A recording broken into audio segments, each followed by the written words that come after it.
एक घने जंगल में, जहां ऊंचे ऊंचे पेड़ सूरज की रोशनी को छानकर धरती तक पहुंचाते थे, एक छोटी सी फुर्तीली गिलहरी रहती थी। उसका नाम था नटमेग और वह अपने मुलायम भूरे फर और घनी पूंछ के लिए जानी जाती थी। नटमेग कोई साधारण गिलहरी नहीं थी। उसे अखरोट इकट्ठा करने का एक अनोखा शौक था। उसकी छोटी सी दुनिया में अखरोट ही सबसे बड़ा खजाना थे। हर सुबह जैसे ही सूरज की पहली किरणें पेड़ों की टहनियों पर पड़ती थीं, नटमेग अपनी छोटी नींद से जाग जाती। उसकी चमकदार आंखें तुरंत चमक उठतीं और उसकी पूंछ खुशी से हिलने लगती। वह यह जानती थी कि आज का दिन उसके लिए एक और रोमांचक खोज का दिन होगा, और कभी कभी तो पेड़ की सबसे ऊंची डाली तक चढ़ जाती, सिर्फ एक ऐसे अखरोट की तलाश में जो उसे दूसरों से अलग लगे। जब उसे कोई बेहतरीन अखरोट मिल जाता तो उसकी खुशी का ठिकाना नहीं रहता। वह उसे अपने छोटे पंजों में कसकर पकड़ती और अपने घर की ओर भागती, ताकि उसे सुरक्षित जगह पर छिपा सके। उसका छोटा सा घर, जो एक पेड़ की जड़ में था, जल्द ही अखरोट के ढेर से भर गया था। एक दिन जब नटमेग अपने खजाने की तलाश में निकली थी, उसने देखा कि एक और गिलहरी, जिसका नाम था पिंटू, एक पुराने पेड़ के नीचे उदास बैठी थी। पिंटू की पूंछ झुकी हुई थी और उसकी आंखें नम थीं।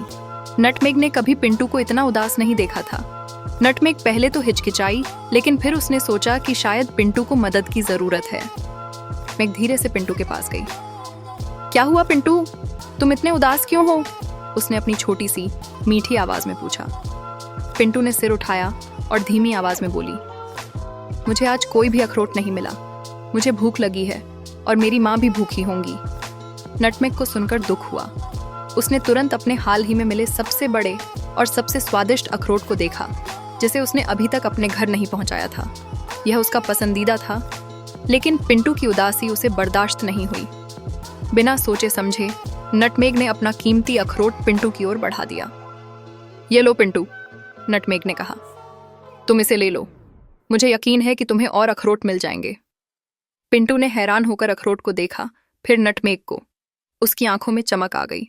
उसने धीरे से अखरोट लिया और नटमेग की ओर देखकर मुस्कुराई। यह एक ऐसी मुस्कान थी जो नटमेग ने पहले कभी नहीं देखी थी।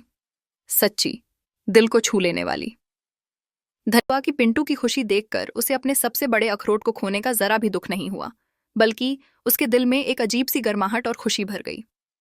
दोनों गिलहरियां थोड़ी देर तक साथ बैठीं, बातें करती रहीं और हंसती रहीं। पिंटू ने नटमेग का धन्यवाद किया और फिर अपने घर की ओर चल दी। उसके चेहरे पर अब मुस्कान थी। नटमेग उस दिन खाली हाथ अपने घर लौटी, लेकिन उसका दिल खुशी से भरा हुआ था। उसे समझ आ गया था कि असली खुशी किसी चीज को इकट्ठा करने में नहीं, बल्कि उसे दूसरों के साथ बांटने में ही है। एक छोटा सा दयालुता का काम, एक छोटी सी मदद किसी और के चेहरे पर मुस्कान ला सकती है, और उस मुस्कान से हमें भी खुशी मिलती है।